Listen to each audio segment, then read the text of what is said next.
आदित्योर्को रविर्भानुर्भास्करश्च दिवाकरः मार्ताण्डः सविता हेले तीक्ष्णं शर्मिहिरो रविः। गुरुर्ब्रह्मा गुरुर्विष्णुः गुरुदेवो महेश्वरः गुरु साक्षात् परब्रह्म तस्मै श्रीगुरवे नमः। वंदे शम्भुमापतिं सुरगुरुं वंदे जगत्कारणं वंदे पन्नगभूषणं मृगधरं वंदे पशूनां पतिं वंदे सूर्यशशाङ्कवक्निनयनं वंदे मुकुन्दप्रियं वंदे भक्तजनाश्रयं च वरदं वंदे शिवं शङ्करम्। ओंकारमन्त्रसंयुक्तं नित्यं ध्यायन्तो योगिनः कामदं मोक्षदं तस्मै ओंकाराय नमो नमः। नमस्ते देवदेवेश नमस्ते परमेश्वर नमस्ते वृषभारूढ़ नकाराय नमो नमः। महादेवं महात्मानं महापातकनाशनो महापापकर्मं वंदे मकाराय नमो नमः। 2025 సంవత్సరం మే నెల. ఈ నెల మేషరాశి ఫలితాలు చెప్పుకుందాం. ఈ మేషరాశిలో ఈ నెలలో గ్రహాల మార్పులు చాలా వచ్చినాయి. ఏమిటంటే గురువు 14వ తారీఖు రాత్రి 10:36 వృషభ రాశి దగ్గర నుంచి మిథున రాశికి వస్తున్నాడు. చూడండి, ఈ నెల ఈ మేషరాశికి ఫలితాలు చెప్పుకుందాం. ముందు గురువు ఇప్పటిదాకా వృషభ రాశిలో ఉన్నాడు. ఆ వృషభ రాశిలో ఉన్నటువంటి గురువు మే నెల 14వ తారీఖుకి మిథున రాశికి వస్తున్నాడు. ఈ మేషరాశికి చాలా మంచి ఫలితాలను ఇస్తాడు. అట్లాగే ఇదే మే నెలలో ఈ గురువు ఎప్పుడు కూడా ఒక సంవత్సరం పాటు ఒక రాశిలో ఉంటాడు.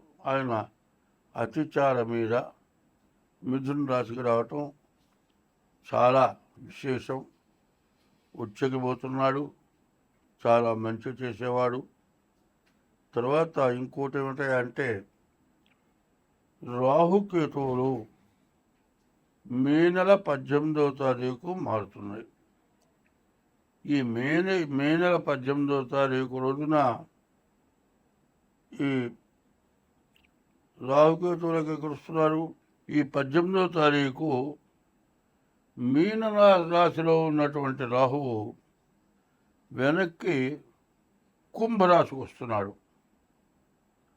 అట్లాగే కేతువు కూడా కన్యా రాశిలో ఇంతవరకు సంచరిస్తున్న కేతువు మళ్ళీ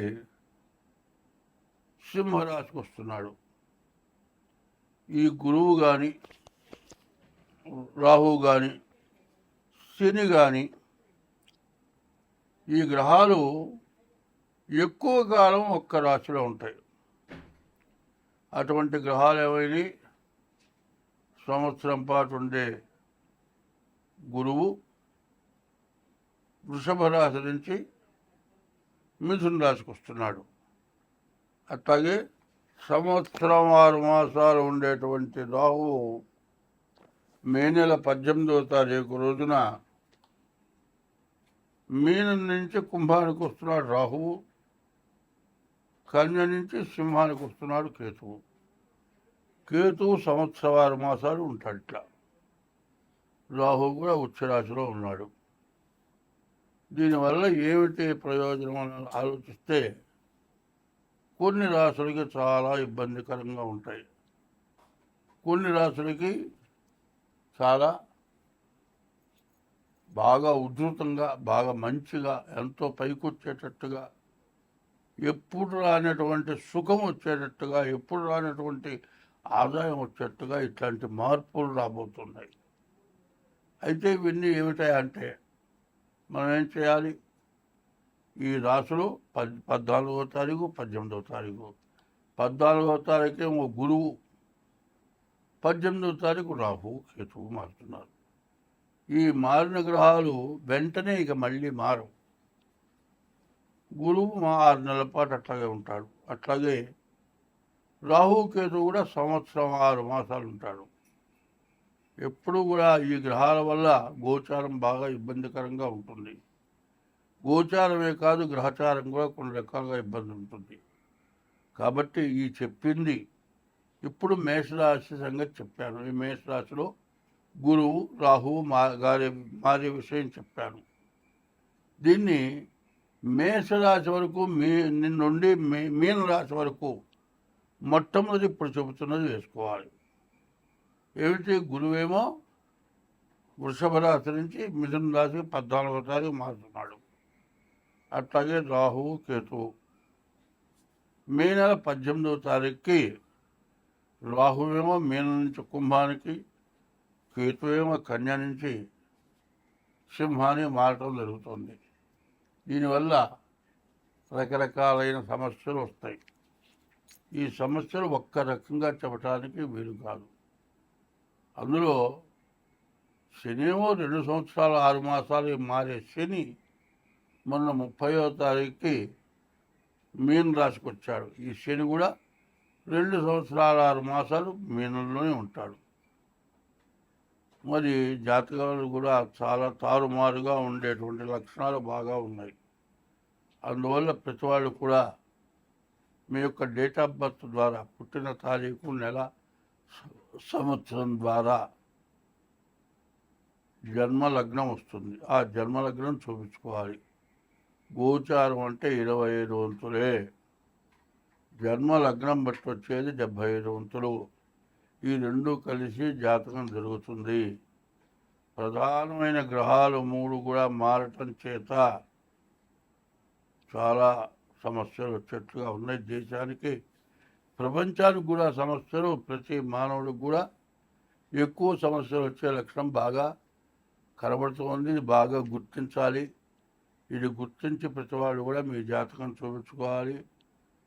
ఎందుకంటే తారుమారైన తర్వాత ఆలోచన కాదు, ముందుగా ఆలోచించుకొని నేను చెప్పింది ప్రతి మేషరాశి దగ్గర నుంచి మీన రాశి వరకు కూడా ముందుగా ఇది కలపండి.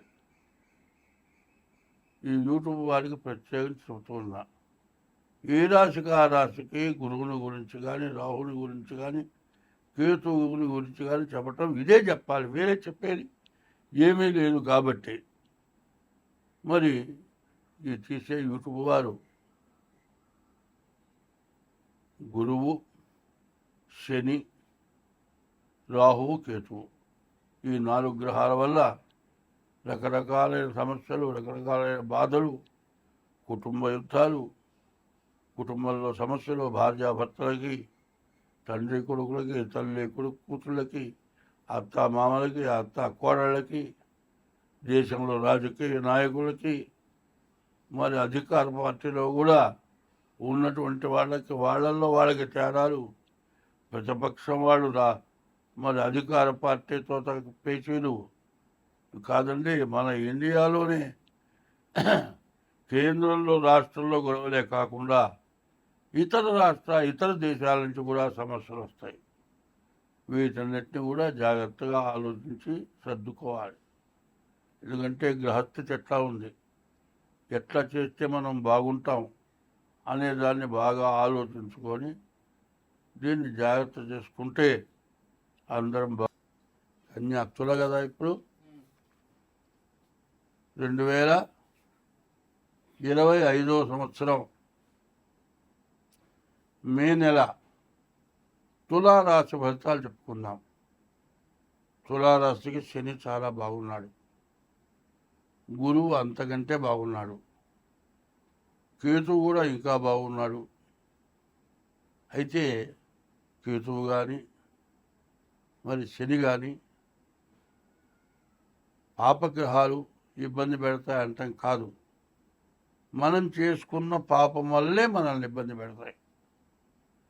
ఈ రాహుకేతువులు ఒకప్పుడు అమృతం చిలికినప్పుడు, అమృతం వస్తే దేవతలు రాక్షసులు అన్నదమ్ములే, కానీ రాక్షసులు చేసే దుష్కృత్యాలకి వాళ్ళని విడిగా వీళ్ళు లైన్ పెట్టారు.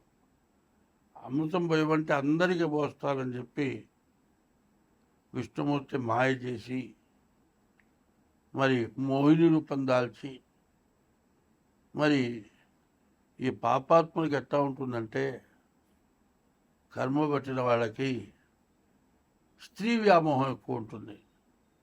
ఆమెను చూసి అమ్మడు నాకు ముందు పోయి అంటే, మీకు తప్పితే ఎవరికి పోస్తాను, మీకే అమృతం పోస్తానని చెప్పి ముందు దేవతలందరికీ అమృతం పోసి చివరికి రాక్షసులకి అమృతం లేకుండా చేశారు. అయితే ఈ దేవతల్లో రాహుకేతులు కూడా కలిసి కూర్చున్నారు. వాళ్ళు అమృతం తాగటం వల్ల నవగ్రహాల కంటే ఆ 2 గ్రహాలకి విపరీతమైన శక్తి వచ్చింది. అదే కాదు, ఈ రాహుకేతులకి అన్ని రాసుల మీద అధికమైన బలం ఉంది. మరి ఈ రాహుకేతువులో వచ్చే సమస్య ఏంటంటే, నీవు చేసిన పాపం తప్పనిసరిగా నువ్వు అనుభవించి తీరాలి. శని కూడా అంతే, నువ్వు చేసిన తప్పుకే శిక్షిస్తాడు, కానీ నిన్ను అనవసరంగా ఎవరిని బాధ పెట్టడం. మనం పెడతాం ఎవరినన్నా, మనకేదైనా అపకారం చేస్తే వాళ్ళు ఏదో చేయాలనుకుంటాం, అవకాశం వచ్చినప్పుడు చేస్తాం, వాళ్ళు అట్లా చేయరు. నీవు చేసిన తప్పుకి, నీవు చేసిన పాపం వరకే శిక్షిస్తారు, కానీ తర్వాత మిమ్మల్ని మంచిగానే చూస్తారు. అందువల్ల ఈ తులారాశికి కేతువు మంచి స్థానంలో కూర్చాడు, మరి శని మంచి స్థానంలో ఉన్నాడు, బుధుడు బాగున్నాడు, గురువు 9 తింటున్నాడు. మరి ఇవన్నీ కూడా చాలా మంచి లాభదాయకమైన సమయం. 4 గ్రహాలు పూర్తిగా బాగున్నాయి. అయితే మిగతా 4 గ్రహాలు బాగాలేవు. కాబట్టి మీ జాతక రీత్యా మాత్రం చూపించుకొని మీ జాతకానికి తగిన శాంతి చేసుకోవటం చాలా అవసరం. పైన ఏదో చెబుతున్నానని ఆలోచించద్దు. ఎప్పుడు కూడా ప్రతి మనిషికి ఒక అవసరాన్ని ఆలోచించటంలే. బాగా సంపాదించినప్పుడు అందరూ తొడిగే మంచి మంచి గుడ్డలు ఉన్నాయే, సినిమా యాక్టర్లు, మంత్రులు, వాళ్ళు కొనే గుడ్డలు కొనుక్కోవాలనుకుంటారు. మన స్తోమత అంత గుడ్డలు కొనుక్కునే స్తోమత లేకపోయినా సరే, పెళ్ళిళ్ళలోనైనా సరే రాజాధిరాజుగా ఫోటోలు దిగాలని విపరీతమైన ఖర్చు పెట్టి గొప్ప డ్రెస్సు కొంటారు. దాని బదులు బంగారం కొనుక్కోవచ్చు. కానీ ఆ ఖర్చుకి మితిలేని ఖర్చు పెడుతున్నారు. అది అప్పుడు ఆలోచించట్లా. తర్వాత కష్టం వచ్చినప్పుడు, డబ్బులు లేనప్పుడు చాలా కష్టాలు, బాధలు పడుతున్నారు. అన్నిటినీ మించింది ఒకటి ఉంది, చెబుతా నేను. నూలుగుడ్డ అంత ఉత్తమమైంది లేదు. ఎండాకాలంలో నూలుగుడ్డ కట్టుకొని కనుక వెళితే చెమట లాగేస్తుంది, బాధ ఉండదు, వడదెబ్బ తగలదు. అదే ఎండాకాలంలో పాలిస్టర్ గుడ్డ తొడుక్కుంటే చెమట పీల్చదు, చెమట కారుకుపోతుంది, ఆ గుడ్డ ఒంటికి అంటుకుపోతుంది, వడదెబ్బ తగులుతుంది. ఎండాకాలంలో పెద్ద పెద్ద బిల్డింగుల్లో ఏసీలు పెట్టుకున్నా కూడా ఎండ దెబ్బ తగులుతుంది. కానీ కుండలో నీళ్లను తాటాకుల కప్పు పాకా కింద ఉండటానికి ఎంతో ఆనందంగా ఉంటుంది. చూడండి, కుండలో నీళ్లు కానీ మరి తాటాకుల పాకా కింద కానీ కూరుకుంటాం. అదే తాటాకుల పాకాలను కుండ నీళ్ళు తాగిన వాళ్ళకి రోగం మాత్రం రాలే. కానీ ఏసీలు పెట్టుకొని బిల్డింగులు వేసుకొని రకరకాల రోగాలు తెచ్చుకుంటున్నాం. కానీ ఎవరి స్తోమత ప్రకారం వాళ్ళు ఖర్చు పెట్టుకుంటే బాగుంటుంది. ఇప్పుడు కుక్కర్లు కూడా మట్టితో తయారైన కుక్కర్లు వచ్చినాయి. కుండతో వండిన ఆహారం తింటే, కట్టెలతో వండిన ఆహారం తింటే మనకు ఆరోగ్యం బాగుంటుందని చెప్తుంది. ఇప్పుడు ధనం సంపాదించి విపరీతమైన గొప్ప పనులు చేసి బాగా ఆదాయం వచ్చి మరి అనవసరమైన ఆహారాలు తిని రోగాలు తెచ్చుకొని షుగరో, బీపీలో, క్యాన్సరు, ఇట్లా హార్ట్ అటాకో, మరి ఊపిరితిత్తులో నెమ్మో ఇట్లాంటివి తెచ్చుకొని బాధపడుతున్నాం. దీని అంతటికి కారకులం మనమే. చెప్పాలంటే తులారాశి బాగుంది కాబట్టి మీ జన్మలగ్న రీత్యా మీ జాతకం చూపించుకోండి. మీకు అన్ని విధాలా బాగుంటుంది. స్వస్తి.